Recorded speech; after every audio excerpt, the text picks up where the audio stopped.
Hello guys, কেমন আছেন সবাই? চলে আসলাম আরও একটি ব্র্যান্ড নিউ ভিডিও নিয়ে। আর আজকের ভিডিওতে থাকছে সালমান শাহ। জনপ্রিয় এই নায়কের আজ জন্মদিন। তিনি ছিলেন একজন বাংলাদেশি অভিনেতা ও মডেল। তাকে বাংলাদেশ চলচ্চিত্রের ইতিহাসে অন্যতম প্রতিভাবান, জনপ্রিয়, সফল এবং কিংবদন্তি ব্যক্তিত্ব হিসেবে বিবেচনা করা হয়। তার প্রকৃত নাম চৌধুরী মোহাম্মদ শাহরিয়ার ইমন। গণমাধ্যমে তাকে বাংলাদেশ চলচ্চিত্র জগতের রাজপুত্র, নায়কদের নায়ক, আধুনিক ঢালিউডের প্রথম সুপারস্টার, অমর, মহানায়ক এবং স্বপ্নের নায়ক উপাধিতে ব্যক্ত করেন।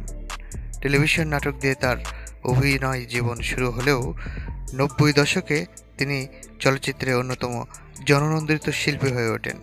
১৯৯৩ সালে তার অভিনীত প্রথম চলচ্চিত্র সোহানুর রহমান সোহান পরিচালিত কেয়ামত থেকে কেয়ামত মুক্তি পায়। এই ছবিতে নায়িকা মৌসুমী ও গায়ক আগুনের অভিষেক হয়। ৩.৫ বছরের মতো স্বল্প সময়ের ক্যারিয়ারে তিনি সর্বমোট ২৭টি চলচ্চিত্রে অভিনয় করেন, যার অধিকাংশই ছিল ব্যবসা সফল। জনপ্রিয় এই নায়ক ৯০ দশকে বাংলাদেশ সাড়া জাগানো অনেক চলচ্চিত্র যেমন সুজন সখী, স্বপ্নের ঠিকানা, মায়ের অধিকার, সত্যের মৃত্যু নেই ইত্যাদিতে অভিনয় করার মাধ্যমে দেশের শীর্ষ তারকায় পরিণত হন।